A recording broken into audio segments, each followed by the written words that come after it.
Assalamualaikum warahmatullahi wabarakatuh. Yang saya hormati Bapak Fauzi selaku Lurah Kelurahan Harapan Mulia.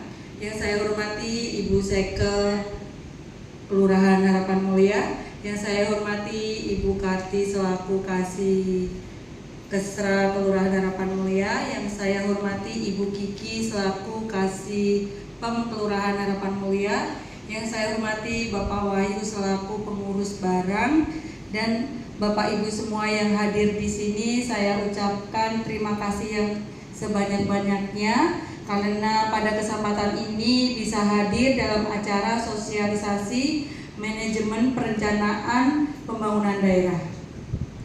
Acara ini merupakan salah satu tugas dari pelaksanaan Diklat Manajemen Perencanaan Pembangunan untuk berbagi pengetahuan yang diklatnya saya laksanakan dari tanggal 10 nanti sampai tanggal 24 besok.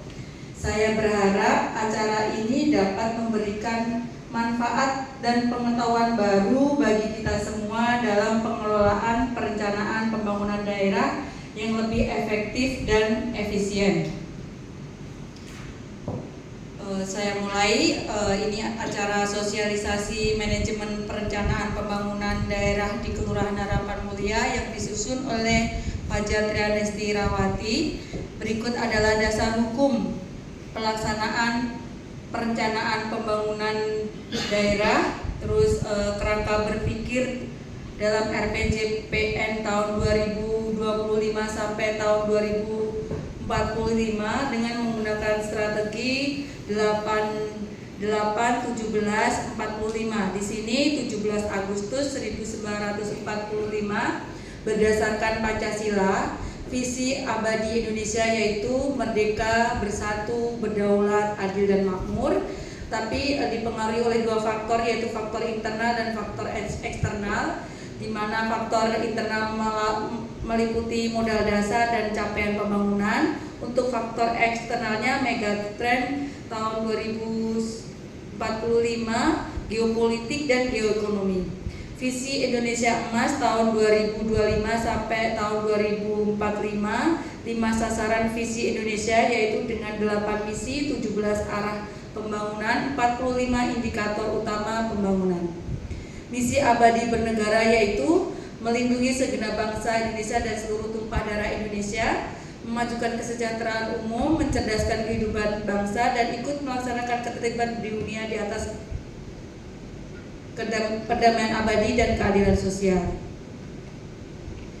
Visi Indonesia 2045 yaitu negara kesatuan Republik Indonesia yang bersatu, berdaulat, maju dan berkelanjutan.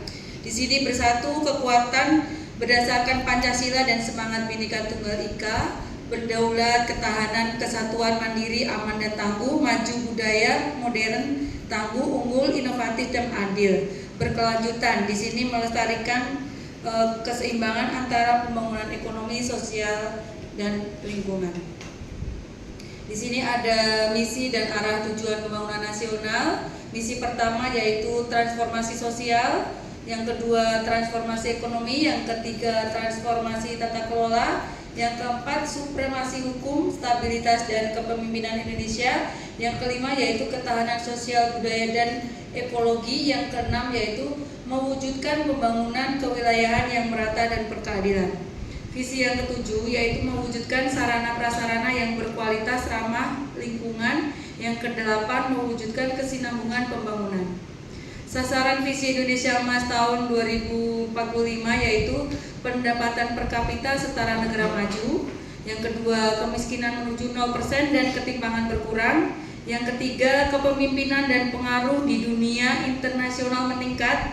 Yang keempat, daya saing sumber daya manusia meningkat. Yang kelima, intensitas emisi GRK menurun menuju zero emission.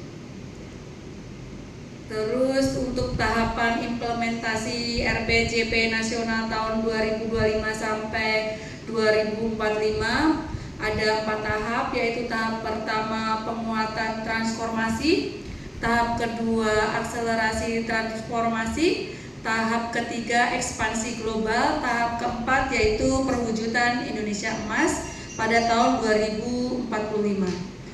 Berikut adalah sinkronisasi perencanaan pembangunan nasional dan daerah dari dokumen perencanaan Undang-Undang Nomor 25 Tahun 2004. Di situ ada RPJP nasional yang digunakan sebagai pedoman pada RPJM nasional, dijabarkan dalam RKP dan digunakan sebagai pedoman RAPBN dan APBD. Sama halnya RPJP nasional itu digunakan sebagai acuan untuk RPJP daerah, digunakan pedoman dalam RPJM daerah, dijabarkan dalam RKP daerah sebagai pedoman RAPBD dan APBD.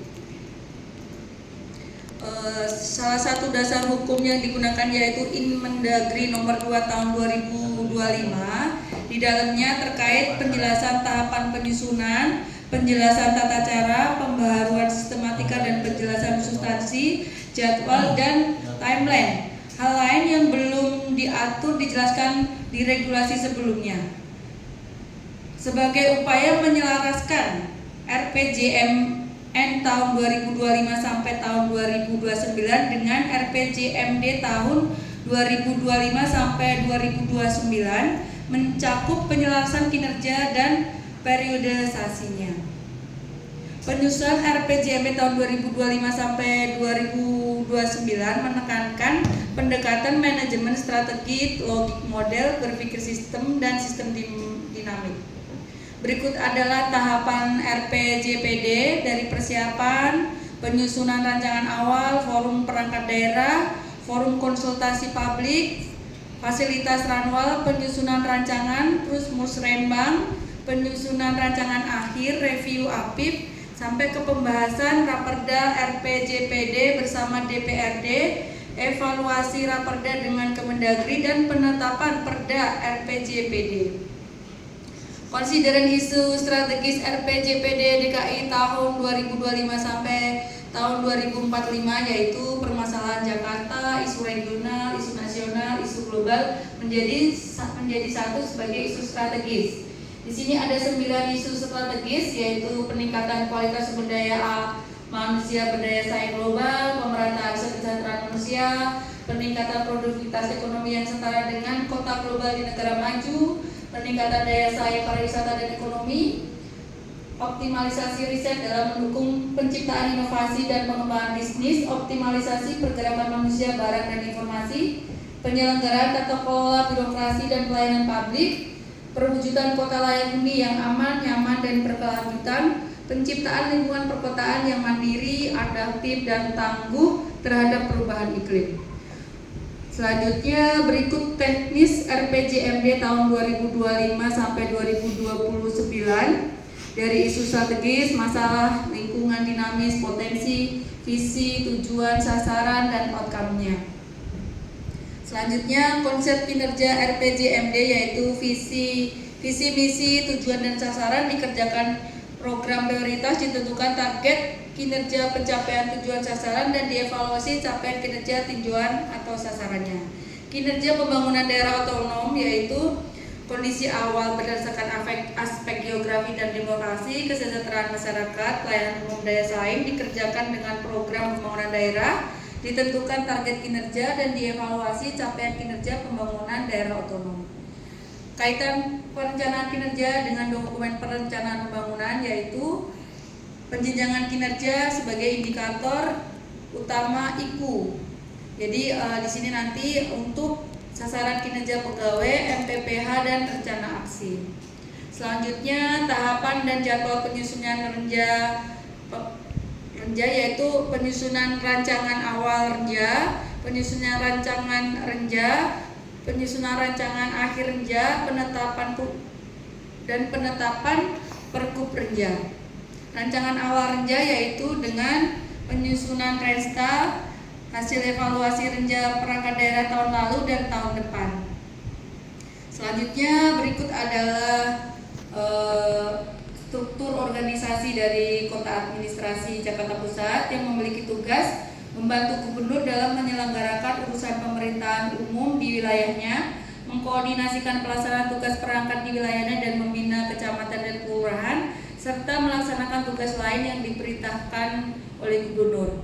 Program atau kegiatan yang subkegiatan yang dilaksanakan oleh Kota Administrasi Jakarta Pusat terdiri dari 5 program, 14 kegiatan, 81 subkegiatan. Berikut adalah sasaran, tujuan sasaran program dan kegiatan di bidang dan kegiatan urusan bidang. Tujuannya yaitu mewujudkan Kota Administrasi Jakarta Pusat sebagai kota yang maju dan inklusif dalam memberikan layanan publik dan pemerataan hasil pembangunan yang optimal. Indikatornya yaitu Indeks Kepuasan Layanan Kota Administrasi. Sasarannya yaitu meningkatkan kinerja melalui koordinasi penyelenggaraan urusan pemerintahan dan pelayanan wilayah yang optimal dengan indikator Indeks Efektivitas Koordinasi Kota dan Administrasi. Di sini untuk program yang pertama yaitu program kecamatan, yang kedua program pemberdayaan masyarakat desa dan kelurahan, yang ketiga yaitu program koordinasi ketentraman dan ketertiban umum, yang keempat yaitu program menunjang urusan pemerintah daerah dan provinsi, yang kelima yaitu program pengelolaan kota administrasi. Untuk program pengelolaan kecamatan, yang pertama koordinasi penyelenggaraan kegiatan pemerintah di tingkat kecamatan, yang kedua peningkatan penyelenggaraan pemerintah kecamatan dan kelurahan kabupaten kota administrasi, yang ketiga peningkatan penyelenggaraan pemerintah kecamatan dan kelurahan kabupaten. Untuk program pemberdayaan masyarakat desa dan kelurahan, kegiatan yang pertama yaitu pemberdayaan kelurahan, yang kedua pemberdayaan lembaga masyarakat tingkat kecamatan.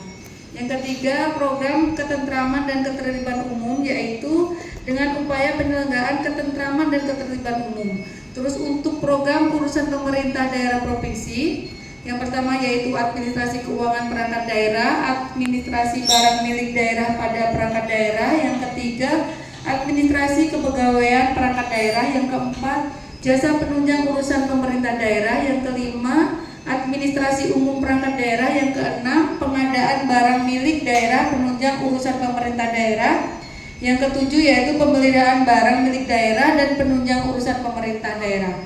Program yang kelima yaitu program pengelolaan kota administrasi, yaitu meningkatkan penyelenggaraan kota administrasi. Demikian paparan dari saya. Mungkin untuk sesi tanya jawab bisa mungkin ada pertanyaan atau saran atau bagaimana? Silakan. Bapak mau bertanya? Ya, bismillahirrahmanirrahim. Terima kasih Bu Hesti atas paparannya. Saya sedikit ada pertanyaan Ibu. Gimana sih Ibu bisa memberikan kita arahan atau contoh supaya Jakarta ini menjadi Jakarta Global City seperti yang digadang-gadangkan oleh Gubernur kita? Terima kasih.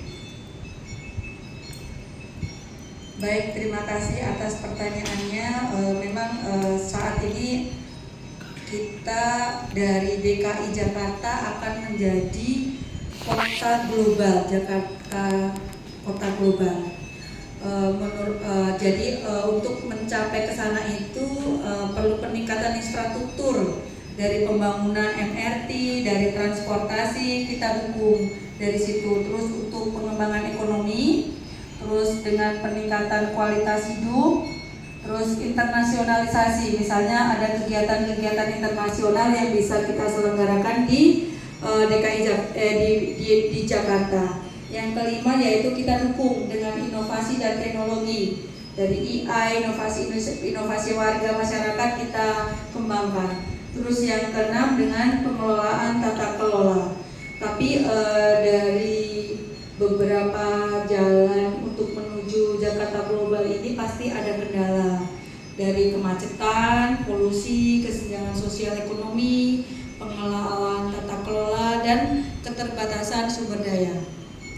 Dari kendala ini kita mungkin bisa diantisipasi dengan beberapa solusi, diantaranya dengan memberikan kemudahan dalam transportasi, misalnya kita sediakan transportasi umum yang lebih efisien, lebih efektif, misalnya dengan adanya MRT atau LRT, terus dari pengembangan infrastruktur jalan, jembatan yang memadai, terus implementasi sistem manajemen lalu lintas yang lebih canggih, terus pengembangan energi terbarukan dengan mengurangi polusi udara, terus implementasi sistem pengelolaan sampah yang lebih efektif dan efisien, terus meningkatkan kesadaran masyarakat terkait pengelolaan sampah, perlu sosialisasi, perlu lebih digaungkan, sampah itu tanggung jawab masing-masing, bukan tanggung jawab pemerintah. Terus pengendalian tata kelola pemerintahan, terus sumber daya manusia dengan pendidikan yang lebih, saat ini kan pemerintah lagi wajib belajar 13 tahun itu untuk meningkatkan SDM kita supaya pendidikan kita lebih maju. Itu mungkin yang bisa kita galakan supaya Jakarta menjadi kota global city. Baik, mungkin dari Bapak Ibu semua ada yang mau ditanyakan kembali? Baik, karena tidak ada, jadi saya ucapkan terima kasih banyak.